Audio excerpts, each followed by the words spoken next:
one more message before we jump back into Ephesians to kind of continue to focus on that thread of being intentional with the time that we have, but maybe from a different perspective. Today, our guest speaker is not necessarily a guest from One Family Church, but just one of our brothers, Keeyon Upkins. And I want to just, before we invite Keeyon to come up, by the way, Keeyon has been a guest speaker, by the way. He's been a guest speaker at One Family, even when we were back in the Sheeler days, in another building space, and has always been an encouragement whenever he does come. One of the things that I'm really encouraged by this brother, outside of his wealth of knowledge of the scriptures and his theological brain, is just, man, he loves people, he loves God, he loves the church, and he loves the marketplace. A lot of times we feel like what we do is not significant unless it's happening within the church. But you do realize that there are other days beyond the four walls. There's other days beyond Sunday, right? So beyond the 52 days that we gather, there's a way that we ought to live. There's a people to engage and to influence for the glory of God. And my brother Keeyon has always been intentional about marketplace ministry, about being excellent in the spaces that he's in and influencing leaders and entrepreneurs, business owners, and things like that. And so I just want to encourage us to give a warm welcome to my brother Keeyon as he brings the word this morning. Yes, sir.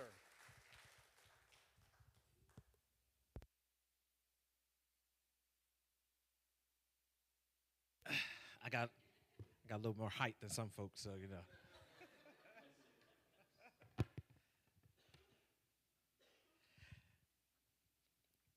All right, so it was December 2009.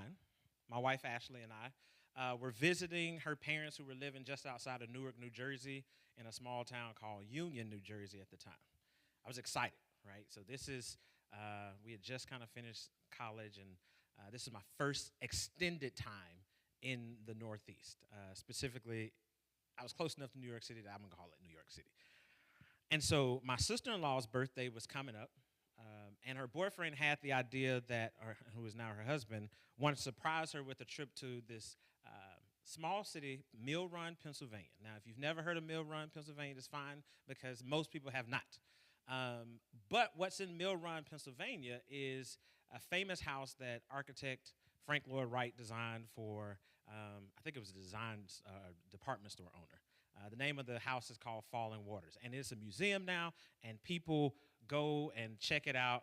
And so this was going to be an amazing thing. Now, for context, Mill Run, Pennsylvania is not near Newark, New Jersey. It's very far from Newark, New Jersey. That will matter in a second. So we began making plans. We're in Union. I said, okay, in the morning, I'm going to get a rental car. We're going to pick up, we're going to roll out. We're going to pick up the boyfriend, now husband, from Philly, and we're just going to keep on trucking into western Pennsylvania. It was great. For a while, everything was going as planned. It was a perfect trip, right? So there were no issues getting into Philly, right? Driving on the interstate through the hills of western Pennsylvania was beautiful because I'm from Mississippi, okay? If it snowed in Mississippi, it was like a flurry that as soon as it got close to the ground, it didn't even touch the ground. As soon as it got close to the ground, it was gone. So this was like one of my first experiences with snow. And when we first got to New Jersey, I liked it. Then I realized when the snowplow comes, it's nasty. It's like, oh, no, this isn't nice. And then her parents lived on a corner lot, and I was like, oh, let me go shovel snow. I've never done this before. And I did that for the first side, and then you get frustrated because it's cold outside, but you're also sweating, and then you also got the other corner to do. I realized then that I am a Southern boy through and through, and I'm fine being here. But on this trip through western Pennsylvania, it was beautiful because the snow was on, I don't know if those are hills or mountains, but whatever those were going through, I think I-76, I-78, it was gorgeous, beautiful. The snow loses its luster in the city, but in the mountainside, it is a beautiful thing to see. So we arrive at the exit for the small town, and I immediately noticed something. This is not the same. Mill Run is not the same as Philly. Mill Run is not the same as Newark or even Union. And the thing that I noticed was there is a lot of snow still on this road. You mean to tell me this city doesn't have snow plows? Like, that's not something every northern city has? They're not going out putting rock salt or whatever, snow salt, to make it melt. So I'm like, okay, cool. Then it starts to pick up, right? The snow is like kind of coming. And I'm like, man, I vividly remember saying, I sure hope that everybody is driving on their side of the road. Because if they're not, I won't see it until it's too late. And so we're there. The exit is probably about 5 miles away. So I'm like, okay, this is going to be great. We're going to see this thing, plans, everything is working out. Then all of a sudden, I hear Ashley say, hey, I think you might be running off the road. I was like, oh, man. Yeah, I definitely ran off the road. Now, before I tell this next part of the story, I want a couple things to be abundantly clear. One, I've already made one known. I've never driven in snow before this point. Two, I am a CPA whose job skills include looking at financial statements of corporations to ensure they're following generally accepted accounting principles, okay? That's what I do. I'm skilled at that. So I get out the car and I say, I can solve this. I know this is a rear-wheel drive car. And if I just scoop the snow from behind the rear tires, like maybe we can get enough traction and we can be on our way. Now, how am I going to scoop this? With my bare hands, because I ain't got no gloves. So I do one scoop, and I'm like, ooh, that's kind of cold. The second scoop, I felt like my hands were burning. And I immediately knew, this ain't going to work. And also about that time, I heard someone say, hey, I got to use the bathroom. To which I responded, where? Right? Because this is a woman, okay? I'm like, where? This is not a major city. These are homes. These are people who are probably in their, 60s and 70s, living a retired life. Where are you going to go? And they say, well, there's a house over there. Can you go knock on the door and ask if we can use the bathroom, and maybe that can help us get out of this snow? I said, me? I'm not the one who has to go to the bathroom. I ain't doing it. So I go and I knock on the door because I got to do it. And the older gentleman opens the door, and I give him hey, so I know this is a little weird. We got stuck in the snow. Can you help us out? Also, before you answer that, we got to use the bathroom. Do you mind if we come and use your bathroom in the house? Now, this gentleman was so polite and kind. He said, sure, absolutely. You can use my bathroom. I can't help you get out the snow, though. So we're stuck there trying to figure it out.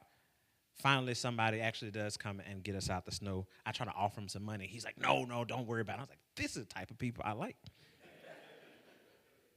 Because I always tell you, me and my money are close. We tight, okay? I ain't got a lot of it, so I like to keep track of what I got. So during this time, I'm frustrated, right? I'm frustrated. Now, again, the one-way trip is 6 hours, right? This was a plan. This was going to be great. I drove 6 hours just to get stuck in the snow. Less than 3 miles from our destination. I was almost there. Sometimes plans just don't turn out the way we intend them to.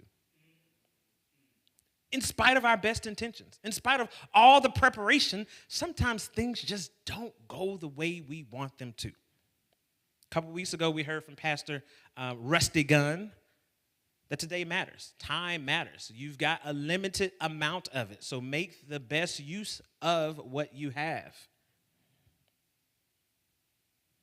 So perhaps we made plans to be intentional with the time we have left. We said, okay, I'm in my 20s. I expect to be to 80. I've got 60 years. I'm going to be intentional about that.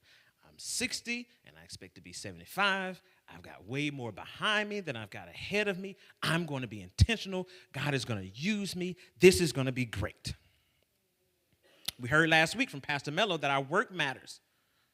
So you say, hey, I've got a job. I'm going to go to that job. I'm going to be faithful.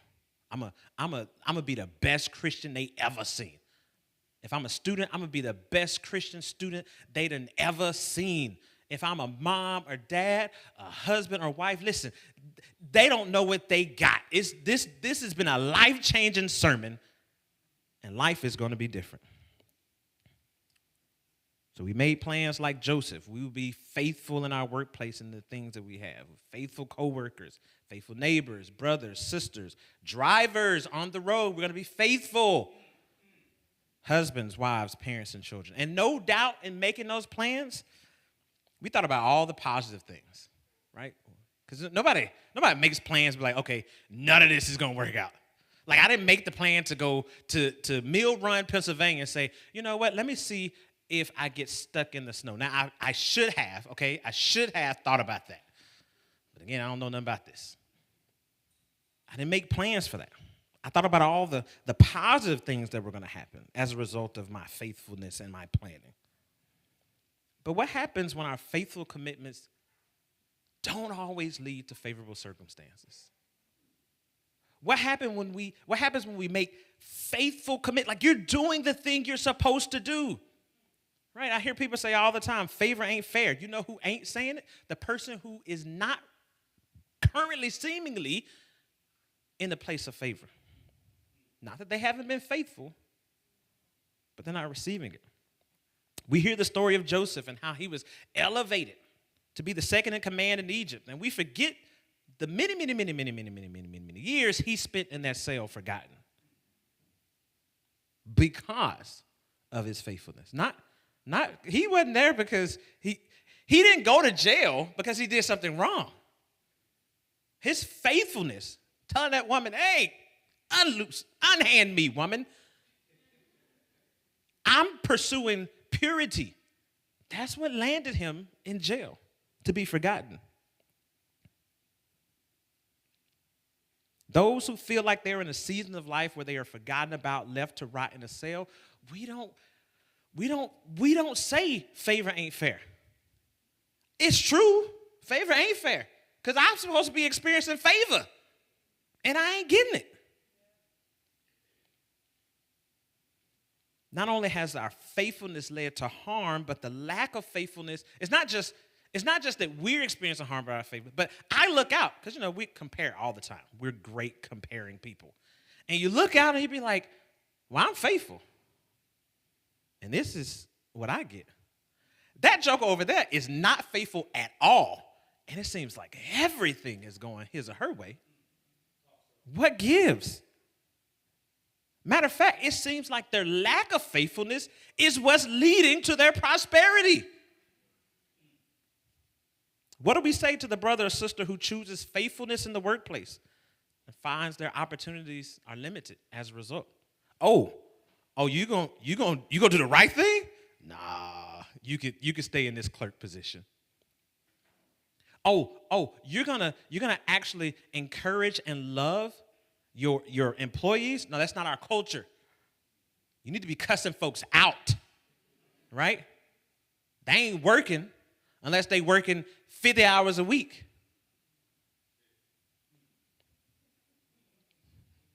The shady deal maker wins Employee of the Year and promotion every year. Been lying and cheating his or her whole time. And then in their acceptance speech, they dogging you out. I'm just thankful that y'all recognize me over so-and-so because, so-and-so thought they was going to get, if you don't keep my name out your mouth.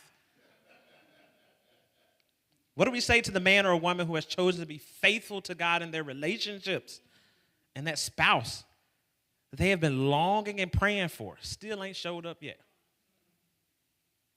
Meanwhile, these people, it's a lot of words coming through because I'm influenced by culture, okay? And I got to be able to be like, that is not God honoring. But these people be out here winning. They look into the world and the godless and the wicked and the unrighteous. They out here married with a podcast and a microphone giving marriage advice no matter how bad it is. What do we say to the couple who have committed their marriage to the Lord and have been trying to conceive with no success? Meanwhile, those who scoff at God seem to be trying to repopulate the earth with their own offspring. What do we say to the kid who is lonely? Because they choose a life of faithfulness. I got no friends. Because everybody out there is about the foolishness.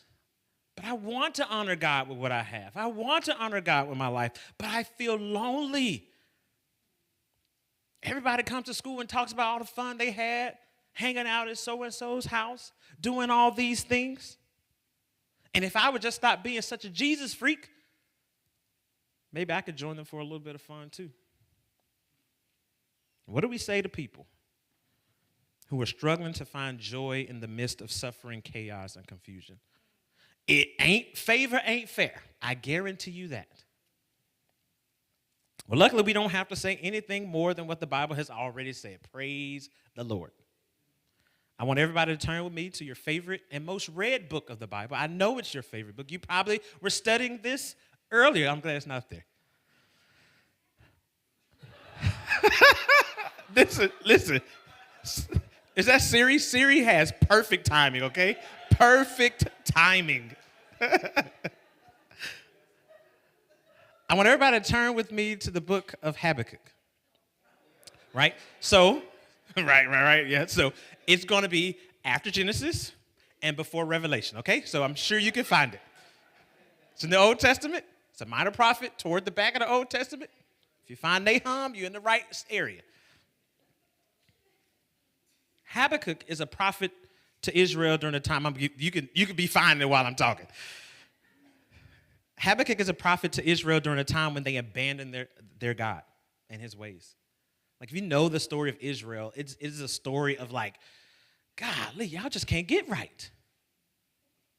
And he's in the southern kingdom of Israel, and they did a little bit better, but they had maybe one or two kings that did right in the eyes of the Lord. But everybody else, their king at this time, it says he has done evil in the sight of the Lord. And Habakkuk comes straight out the gate with his concerns, all right? You know, a lot of times you got these introductory parts of the message, and Lord, you came to me, and I honor you for who you are. You are majestic and wonderful. No. Habakkuk had a problem. He had some things to talk to God about, right? He says in verses 2 through 4, how long, Lord, must I call for help, and you do not listen? Or cry out to you about violence, and you do not save? He goes on to say, sorry, I didn't have it up here. Why do you force me to look at injustice? Why do you tolerate wrongdoing? Oppression and violence are right in front of me. Strife is ongoing, and conflict escalates. It's got a problem. Imagine for a second you see someone being brutally attacked, right?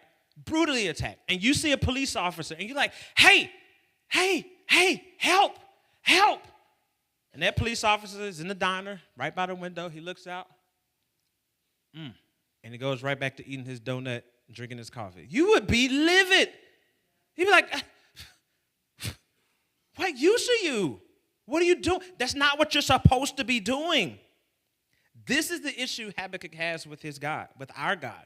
He's frustrated because the one who has established the standards of righteousness and the one who is supposed to be the enforcer of righteousness seems to be clocked out.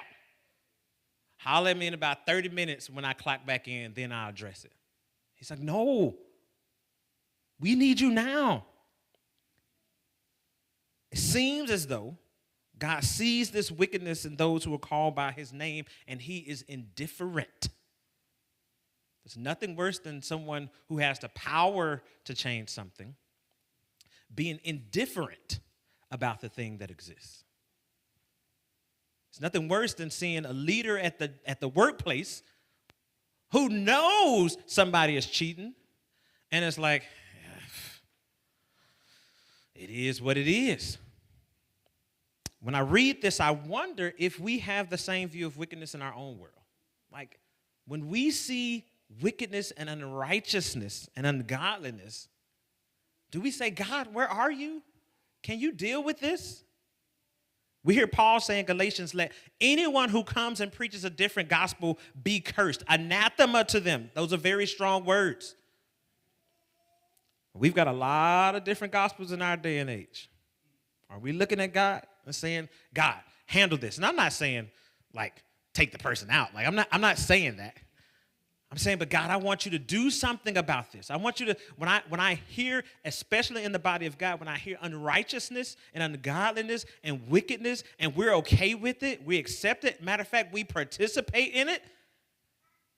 Are we what people call righteous indignation? I struggle with that one a bit.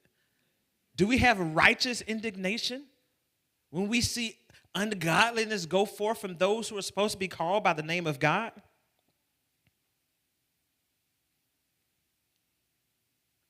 Or do we say, well, you got to learn how to chew the meat and spit out the bone? Now, I don't know if you've ever eaten a fish that was supposed to be filleted, boneless, and you catch that bone. It is a bit jarring. It's a bit unpleasant. And now you spend the rest of the time like trying to find the bone in your mouth you can't even enjoy the fish because you're trying to find the bone and spit it out. The gospel and God's righteousness are not supposed to have bones in it. It's supposed to be a filleted fish. And if it has bones in it, then it's not the thing that it says it is. And we need to look at it and be like, well, it's a fish. I know it say fillet fish. Right, it says fillet fish, but it's like fillet fish-ish. It's kind of like it, and it's okay though. It's okay. No, it's not okay. Habakkuk tells God, "Listen, Houston, we have a problem, and as a result of your inaction, God, what reigns is not righteousness but unrighteousness. Oppression, violence, strife, and conflict are ruling and reigning. The law is impotent." And justice is dormant. Matter of fact, it's not that justice is dormant. He says that justice is perverted. It goes out perverted in verse 4. Those who are supposed to be God's people live a godless life, creating oppression, violence, strife, and conflict wherever they go. This is what happens when people turn from God to idols. See, at this time, remember, the people of God were not following the ways of the Lord. They were doing all kind of foolishness and picking idols. Because no idol is created by the creature that does not exist ultimately to do the creature's bidding and bring the creature glory. I don't create an idol to worship the idol. The worship of the idol is the means. Right? That's the means by which I bring myself glory. No one creates a golden calf because there's something special about golden calves. No, they create a golden calf because they think if I do this thing with the golden calf, if I worship the golden calf, then I'll get the thing that I want. Very transactional. And the problem with us creating our own idols is what happens when your wills and wishes and your wants conflict with mine?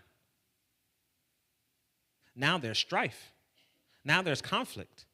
Now there's an attempt to argue about why my idol is better than your idol.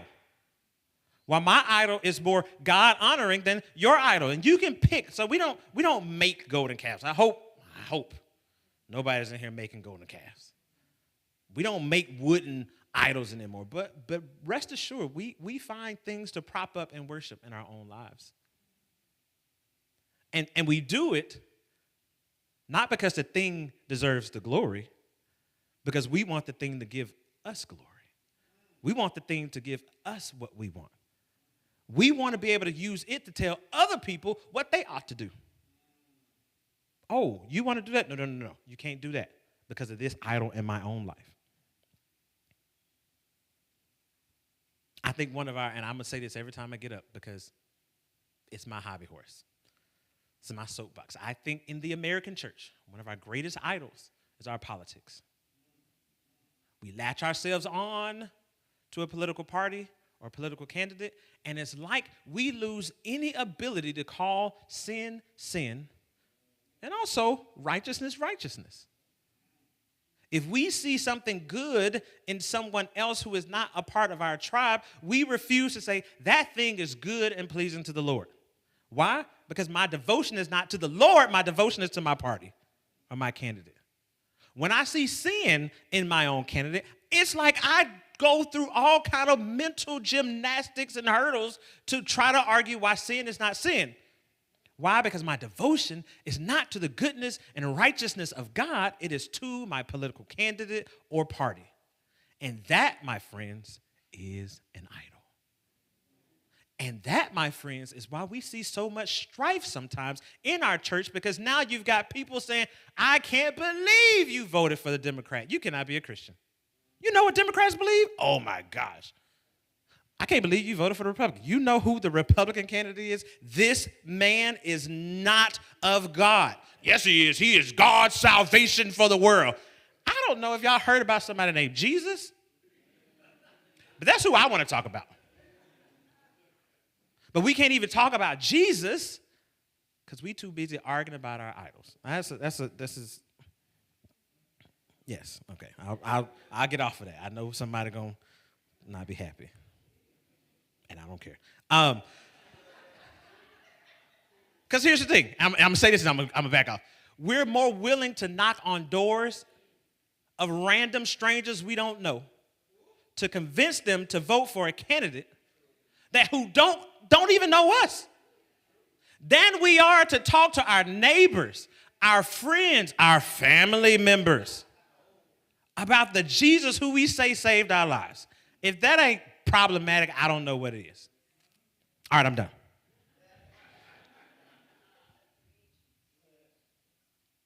We set up idols because what's more important than God's righteousness is power. That's why we love our politics. Power to force those who stand in the way of our joy and to change or move them out of our view. Another idol is our sexuality. When we begin to justify sexual immorality, because what we want most is not God's righteousness. We want our pleasure. I want power and pleasure. That's what my life is about, says these people, not me. But if I lean too much in sin, I will be saying that. So in the remaining portion of the book, we see a conversation between the prophet and God where God lays out a few reasons why the prophet can still have joy in spite of the problems and sufferings he's experiencing. When your life is full of strife and pain, it's hard to find joy.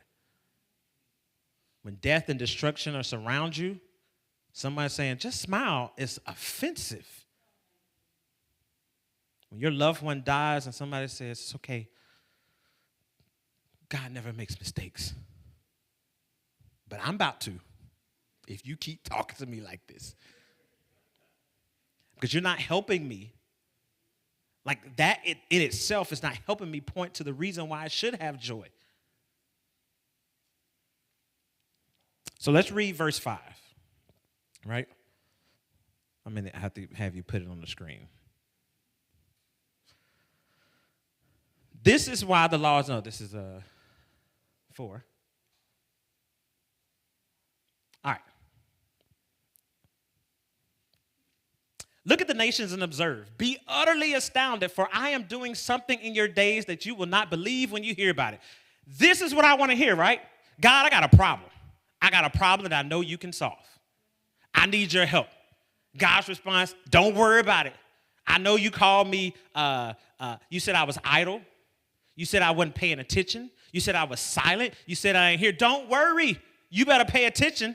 Watch out now, because you're about to be utterly astounded at what I'm about to do. Can you imagine? I'm excited. Yes. Yes, God, do your thing. Tell me what you're about to do. Give it to me, God. Verse 6. Look. Okay, I'm looking, God.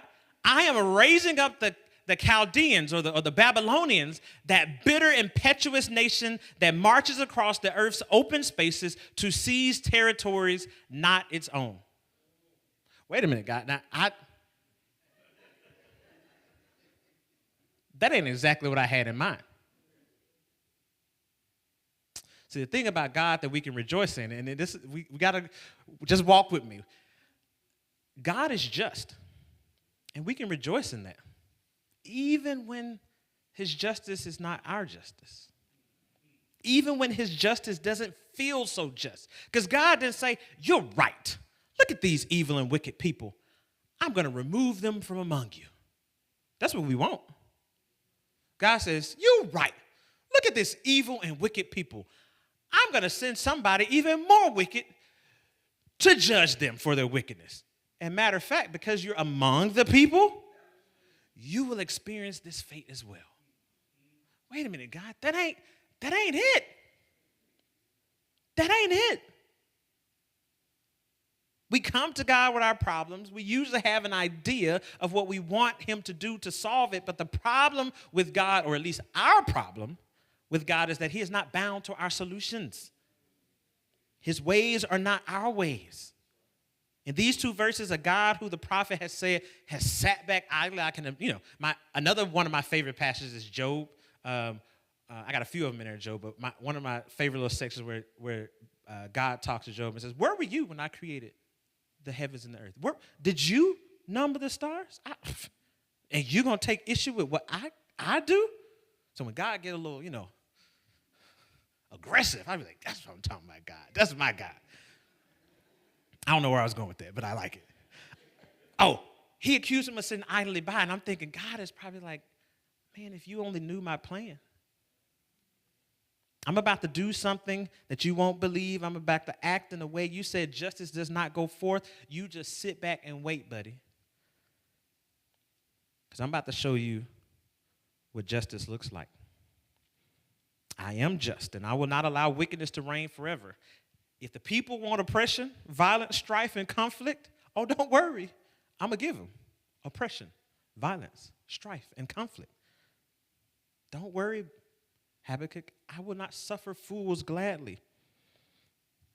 In further verses, he describes the power of the Babylonians. If you don't know, the Babylonians were a great empire who swept across that portion of the world. I mean, you had the Persians and the Syrians and Egyptians were in power at one point. The Babylonians were another powerhouse. And they saw, they wanted, and they took. And God says, I'm going to bring them to you and your people to judge the wickedness that you've identified. Now, naturally, to Habakkuk, this does not sound like a desirable plan. And I like Habakkuk because he says, okay, God, I got something else, okay? So I hear you. I got another complaint. This don't feel like justice. Turn with me to verse 12, chapter 1, verse 12. Habakkuk expresses his concern. Are you not from eternity, right? He comes to God first, like, okay, I ain't going to come to you like that no more. I'm going to say, God, are you not from eternity, Lord? You know how we speak lofty.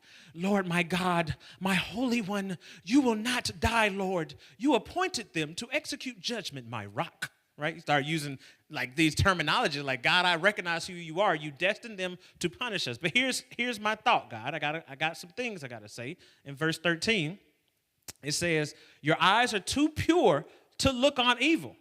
Like if my issue was wickedness among the people, why you allowing a wicked people to conquer the folks who's supposed to be yours, who's supposed to be called by your name? You cannot tolerate wrongdoing, so why do you tolerate those who are treacherous? Next verse. Why are you silent? Again, with the silent. I know God is like, listen, you about to hear me speak, and you ain't going to like it. Why are you silent? While one who is wicked swallows up one who is more righteous than himself. I know Israel is tripping God, but the Babylonians, them some terrible people. They're absolutely more wicked than we are. How does letting them defeat us solve the problem? Because wickedness would still reign. So the first reason we can find joy in the midst of suffering is recognizing that God is just and he will deal with wickedness, just sometimes not like we would want him to. The next thing that should give us a little hope is that God is sovereign. God is sovereign even when it feels like the wicked are winning. Even when we look out in the world and we're like, man, the wicked and the unrighteous got it. They winning. They getting everything they want. They naming and claiming it, okay? They're the ones who are winning at life, seemingly. Verse 15 of chapter 2. says, woe to him who gives his neighbors drink, pouring out your wrath and even making them drunk in order to look at their nakedness. Next verse. You will be filled with disgrace instead of glory. You also drink and expose your uncircumcision. Next. The cup in the Lord's right hand will come around to you, and utter disgrace will cover your glory. For your violence against Lebanon will overwhelm you. The destruction of animals will terrify you because of your human bloodshed and violence against lands, cities, and all who live in them. God says a couple things. What use is a carved idol? Yeah, let me keep going. What use is a carved idol after its craftsman carves it? It is only a cast image, a teacher of lies. For the one who crafts its shape trusts in it and makes worthless idols that cannot speak. Woe to him who says to wood, wake up, or to mute stone, come alive. Can it teach? The answer is no. Look, it may be plated with gold and silver, yet there is no breath in it at all. But the Lord is in his holy temple, that all the earth keeps silent before him, as it was said when I was growing up. God says two things. Through the use of forced drunkenness, the Babylonians would display their glory. Like, we have conquered you. We're going to make you drink of this cup, and we're going to parade you in shame and show your nakedness. Right? That's why when nakedness is known as a public nakedness is known as a thing of shame. Right? That's why when people have, or normally, this day and age, who knows? But normally when people have dreams and they have to give a speech in the dream, they fear that they're in their underwear, right? And it feels exposed and shamed. This is what the Babylonians would do to those that they conquered. They exposed their nakedness. And in doing so, they sought to bring glory to themselves through the shame of the defeated. However, God says it's his cup. His cup will one day come around to them, and it will be him, God, who is glorified and not them. It will be them who experiences shame and violence at the hands of the Lord. It goes on to say that idols are useless. They are worthless because they are not alive. There is no breath in them. It is simply a thing that sits there. However, God says, I am in my holy temple. Whereas people speak to idols who have no ability to speak, when you come before me, you need to stop your speech. When all around us seems to be in chaos, when we look out and it seems that the wicked are winning, let us remember that even the wicked must ultimately submit to the power of God. There is no such thing as the wicked winning ultimately. With our time period, I love the idea of the time matters. But one of the things that we have to realize is that short time is our life. But there is an eternity that extends far, far, far, far, far beyond the 13 inches we were given during the sermon. Though the wicked may seem to rule and reign in this current present time, this present time is short in the comparison to God. We talked about that. 1,000 days, 1,000 years is like a day to God, a couple of hours. God will not suffer fools and unrighteousness and ungodliness and sin forever. So it doesn't matter if the wicked look like they're winning, because we know that ultimately God is sovereign and he will bring judgment upon them.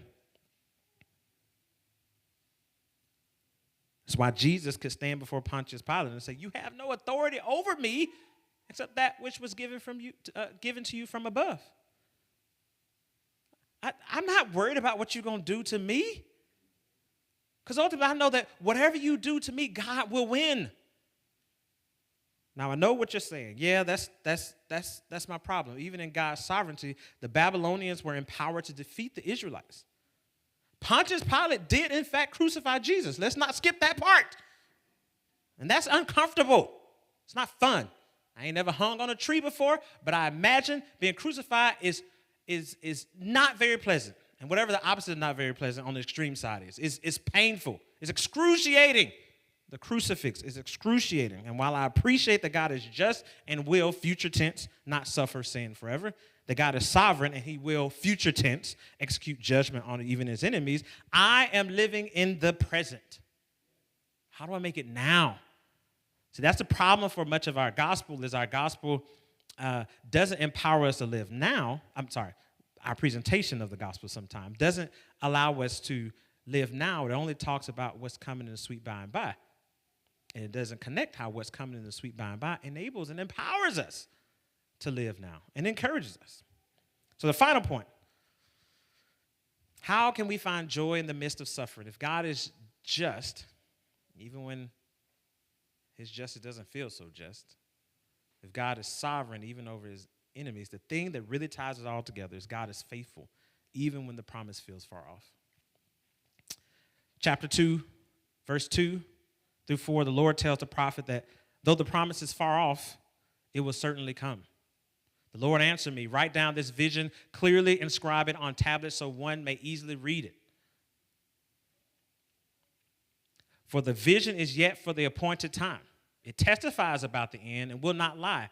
Though it delays, wait for it, since it will certainly come and not be late. In verse 4, he says, look, his ego is inflated. He is without integrity, but the righteous one shall live by faith.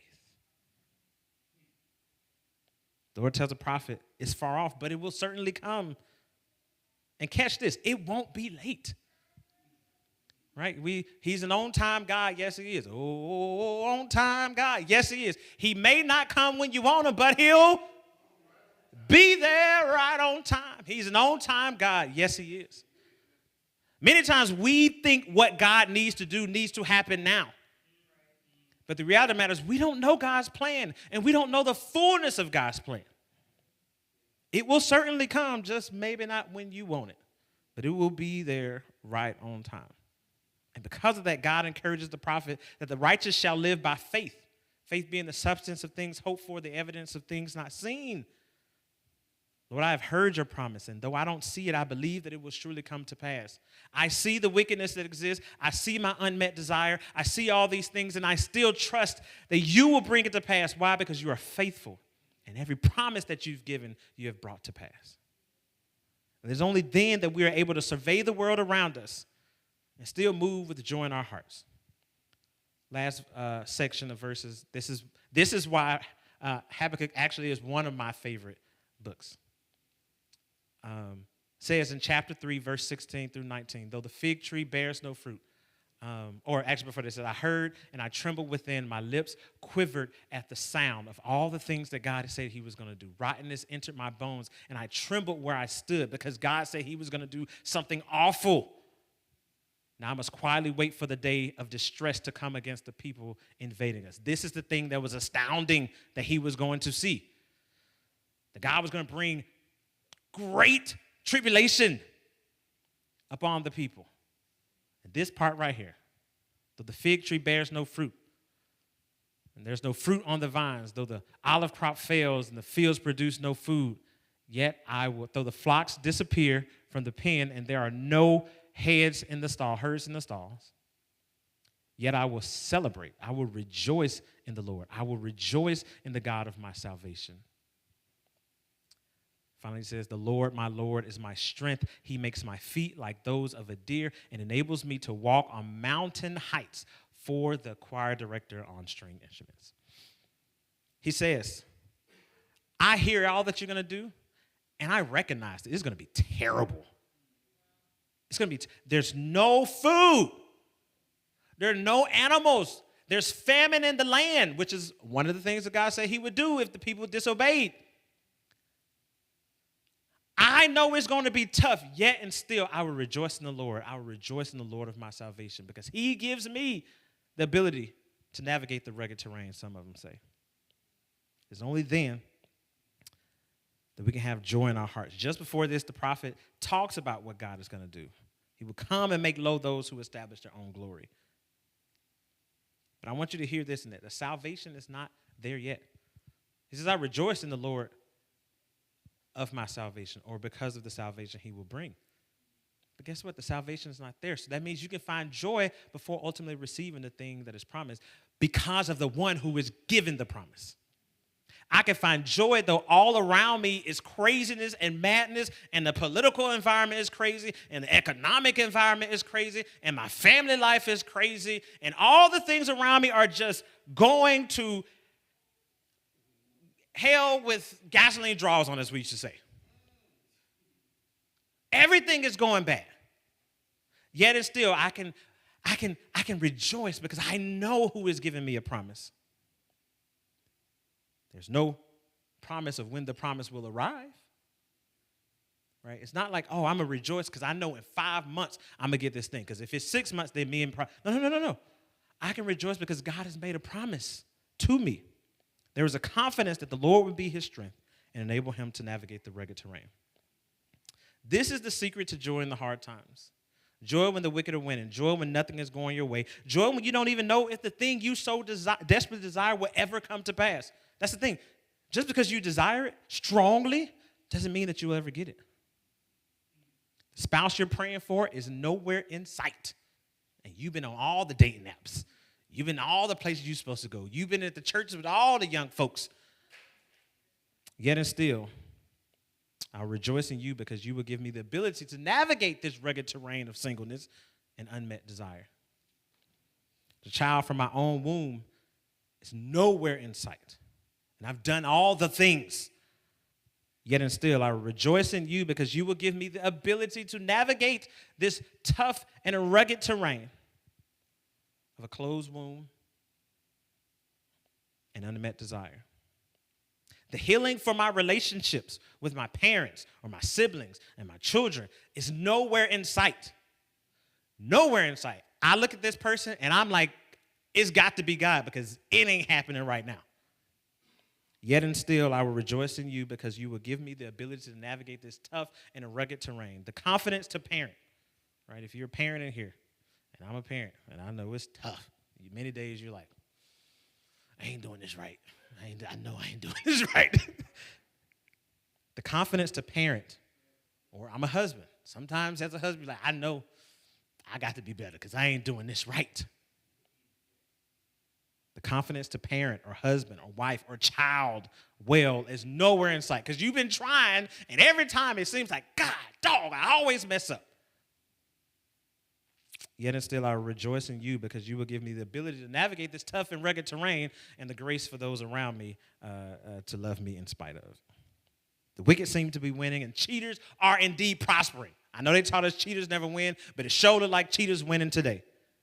While the righteous find themselves ostracized. Yet and still I will rejoice in you because I know you are just. I know that you are sovereign. I know that you are faithful. I am grieved by how much wickedness reigns in our world. But I also know, that you have given us a promise that you will make all things right. So I look at the word and I'm like, God, this is bad. And it don't look like it's getting any better. Like nothing in the world gives me hope.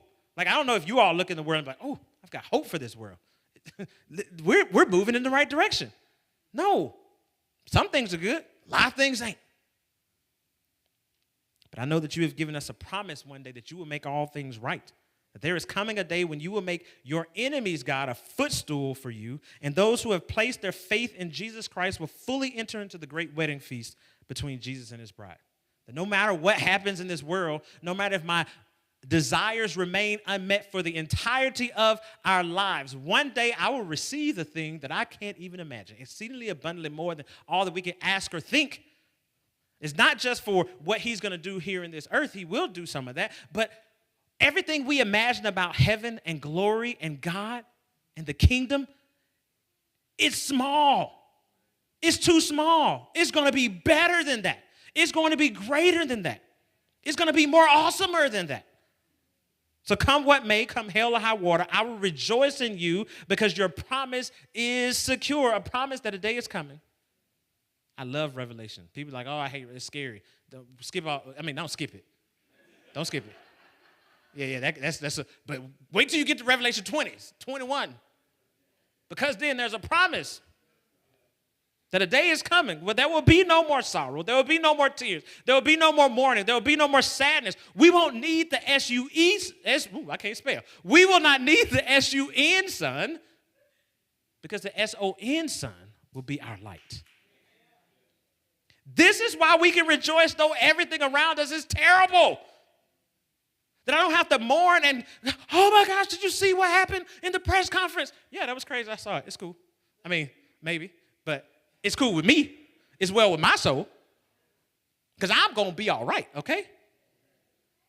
God is just and will deal with sin. God is sovereign, so no wickedness will escape his judgment. And God is faithful to do the thing he said he would do and deliver his people. We never got to see the Frank Lloyd Wright house. Never. We finally got out the snow. I rolled up. They said, oh, we closed like 10 minutes ago. I said, hey, can I just drive by? I don't need to go in. Can I drive by? No, you can come back tomorrow. No, I can't. This was a day trip. We got to get back. So I tell people all the time, I drove 6 hours to get through Philly, to get stuck in the snow in Mill Run, Pennsylvania, and to eat at the Applebee's in Harrisburg, Pennsylvania. I'm so thankful.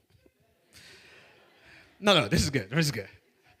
I'm so thankful that God's plans are not like my plans. That I said this, but I got great plans. I got plans that will save the world, okay? The world ain't saved yet, and none of them plans are instituted. But God truly does have a plan that will indeed save the world, that will indeed set things right, that will indeed make all the pain and struggle and toil and strife and tribulation. I have a promise that my Savior will give me sweet rest. And in that day, the light momentary afflictions of this world will pale in comparison to the eternal weight of glory that in that day will be fully, completely, wholly mine. This is why we can rejoice in spite of all the stuff around, because we have a promise that's secure. We have a promise that is unfading, that will not be defiled, that's incorruptible, from a God who has existed from eternity past. There has never been a moment where he has not been. A God who is willing to give his son and everything so that we might have relationship and fellowship. And so though I cry and I grieve at what I see, and I mourn the unmet desires that I have, I do not mourn and grieve like those without hope, because this hope gives me life and is my life. Let's pray. Father, we thank you